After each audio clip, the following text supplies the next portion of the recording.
Yeah, so it was crazy because I was plumbing, and I love plumbing. Plumbing is like my love, but I was also pregnant, newly pregnant.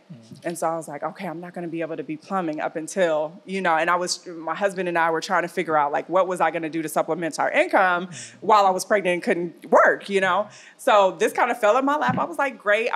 Very transparent up front. I was like, listen, I don't know what my life is going to look like after I have the baby, but right now you guys are a startup. You need help. I'm here. And we'll just stay in communication about what we're doing.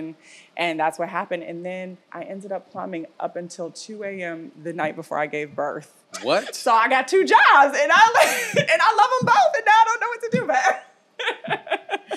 2 a.m. I was up working, and then the next day had my baby. Can I just jump in for just a second? First it was if it wasn't Jeff. Like what? Can I jump in for a second? What am I doing? Correct. Get your life right. Go ahead. Right. So one of the things I said first of all, I am so proud of you, friend. As if I had anything to do with the work and the success you've had. I'm proud of you. Like, oh, girl. More than you know, though. Listen. Because them late night conversations and the encouragement. Ooh. You better get your credit, girl. I'm happy to hear. Trust me, I'm happy to hear because I get so much from you. And our conversations are so priceless. Being your friend is such a blessing. And I said, you know what? I learned so much from Shillae. I would love for there to be a way for other people to learn from you too. And I said, one of the things about Shillae is it's easy to see that you are beautiful. You are absolutely stunning. That's something people take at face value and they see you and they get that, right? Then spend 5 minutes with Shillae and you will also see she's an amazing problem solver. She is brilliant and hilarious. And as promised, that's exactly what happened. So, I mean, you deliver, girl. Going back to the start, you went from Chicago to LA.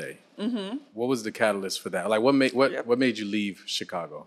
So my mother got married, and her husband got a job in California. They actually went to court and fought for my mom and my dad, and then they gave my mother custody, and we went to California. And then there was just like a lot of back and forth between parents. That's how I went to 6 different high schools because I was like going back and forth. Can I ask that question? Yep. Oh, okay. So you were in LA as a youth. Yep. 8. Okay. Yeah, back and forth between there. And then I was in Chicago I was mostly in Chicago. And then at 18, that's when I moved to LA. But like as an adult on my own, like moved out there and started modeling. You shared that growing up, your independence showed itself was maybe a byproduct of not having stability and enough love and care. Can you talk about that? Like, yeah, sure. So I was abused by my mother's now ex-husband. He was physically abusive, so would beat me, throw me up against stuff, like that type of stuff. And then I've always been outspoken, right? We talked a little bit about that earlier.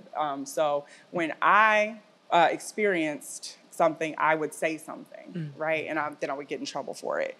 And then, and that's where the back and forth came from. It never got to the point where he actually touched me, but he was, doing like that, like would peek in on me in the bathroom, like that type of stuff. And so I like videotaped me, like high video camera in my bedroom.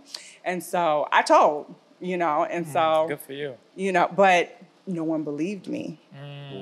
The thing that I remember most about when our relationship went wrong is like when I told, I like ran away, took the video camera with me, ran to a neighbor, they called the police, all this stuff. Wow. My mom came home from work and she was like, well, I hope you don't expect me to ruin my marriage over this. Ooh. Right? So that's the lack of and then it was like I was lying because he told a different story and, all that stuff. I was back in Chicago and she called one day. I was living with my grandmother, and she called one day. She was like, I believe you. So he came clean. He ended up telling the truth about everything. So that's when it was like, oh, she's telling the truth now. But this was like years later. I was 12 when it happened. So this was when I was 15, I believe. So this was like 3 years later that he came clean. The fallout from that was traumatic, right? Because like not having a real place in anyone's home. And my dad, on the flip side, was an amazing person. He's still alive. He was an amazing person. But then he had a whole bunch of kids, and I think it kind of messed him up. So he had 7 kids, 5 baby mamas. And so, right. So he was dealing with his own stuff. So I was like kind of going back and forth between like my mom, my dad, my grandma, and just kind of like my aunt, trying to find like my place until I was legal. You know what I mean? And so I could just take care of myself. So that's like kind of where that all came from. I'm listening to you talk about, your mom, your Nana, your aunts, your siblings, and just other women in your life. I know that some of the experiences you've had as a woman have been beautiful while others not as pleasant. I guess, how do you view your womanhood? I mean, even now as a female plumber, right? Like, it's almost like we have to say female plumber because the default is that a plumber would be a man with his butt crack showing. I hope no one saw your butt crack. Anyone see your butt crack? I don't know. I would like to see your butt crack. Nobody has seen my butt crack. You know, I wouldn't mind. It's a thing. It's a rite of passage. It's a rite of passage. It's definitely a thing. You know where it comes from. It comes from because you're always. I've never heard that. But you haven't heard of plumber's crack? No. Oh yes, it's a thing. Okay, it's a thing. Okay. We're always in very awkward positions under sinks and, like, you know what I mean, like toilets and reaching around. So if you have on jeans and the belt is like, it just happens. With the tool belt, it weighs it down a little bit. Is that no? part of it? It's No? just, you know, when you bend down and you got on pants. I just got a quick ding. New product on the market. A belt. Listen. Shark Tank, high rise in the back drawers. You know what happened? I didn't have plumber's crack while I was pregnant because I had maternity pants. And so now I wear maternity pants to my There it is. So now we need it from, okay. Shark Tank. There it is.